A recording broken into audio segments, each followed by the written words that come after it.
January 5th. Yeah, it's January 5th.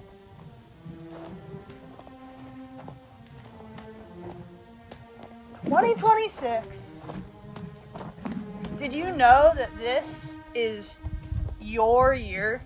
Literally, it's your year where you can commit to yourself.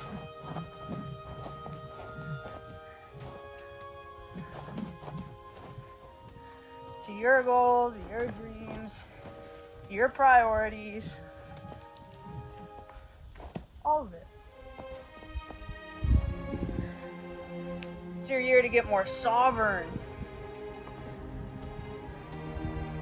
Take responsibility, radical, uncomfortable responsibility for the things that are happening in your life. And give yourself the time to take stock and pay attention to what lights you up and what gives you energy. I think we outsource our power a lot and we forget just how much of our lives is in our control. We're given rules and shit that were arbitrarily given, some with good intentions, some probably not.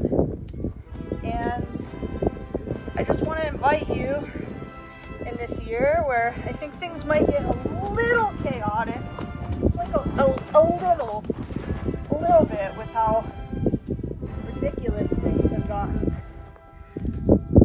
and use that chaos to become anti-fragile, to become someone who thrives from chaos, and not only thrives from it, but can benefit from the chaos itself. Because if you can get that, this year will be your best year, full of freedom and expansion and the unlocking of problems maybe you thought you didn't have the answer to. But you have to commit to yourself first. This is why I left for as long as I did. It was necessary for me to separate myself from what the world was telling me I was, so I could become more embodied. And now I can show up in the way that I want to show up, speaking to the messages that I want to speak to, and have a good time with everyone again. I know people are scared because the last 5 years have been ridiculous, right? Ridiculous. Very polarizing, very challenging. I know I've held so many people as they were dying, literally, from what the last 5 years has been, and just from life a little bit, because that's been the nature of my life. But despite these circumstances that I know have many of us scared right now, I can feel it in my bones that there is great, great opportunity here for those of us who can show up for ourselves, show up for our communities, show up for integrity and truth, transparency, cooperation, all of these things. If we give them our devotion, life will show us what it's really capable of giving us in return. So, in my morning rise here with the sun, that's my message I have for you. I wanted to just hit a little one-taker here because I find that when I'm in a flow state doing something like this, that gets my heart pumping, that gets me very much into my senses, into my body, I can most clearly speak what's inside of myself. That wasn't something I could do when I had to leave YouTube for a while. I was hurting so much, I didn't have the capacity to express what's inside of me. But now I do. And I use tools like the rope and rope flow, which I learned from my dear friend David, to do that. So this is something I will be talking about at some point because it's given me so much. It's connected me to music in a way that is so profound, to rhythm. This tool has given me so much, so it's definitely something I'm going to be sharing about. I've said all I have to say on powerlifting and bodybuilding, and if enough people would like it, perhaps I'll unprivate some old videos or maybe react to some old videos and add some commentary. But as far as sharing what it is that I'm into and I care about, this is it for my number one physical practice.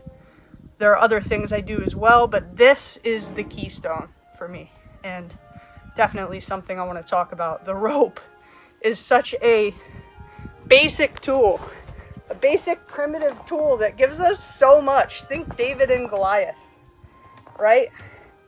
In Egyptian lore, we knew Seshat actually did a ceremony called the stretching of the cord before any pyramid, any temple would be built.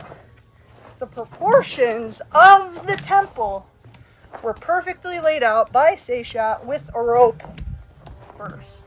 So I think it's time that we return to our roots, which will be the thing that actually lets us and our consciousness, our bodies, our health propel much further than the levels of thriving that we've been able to see in the previous decades.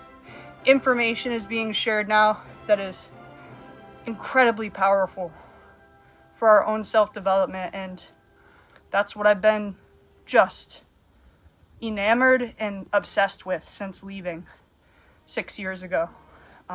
So I come back to share some of those lessons and all of the love that's butted up in my heart as I've been able to heal these things in myself. So if you have any questions about anything I'm talking about, I want to invite you into the comments.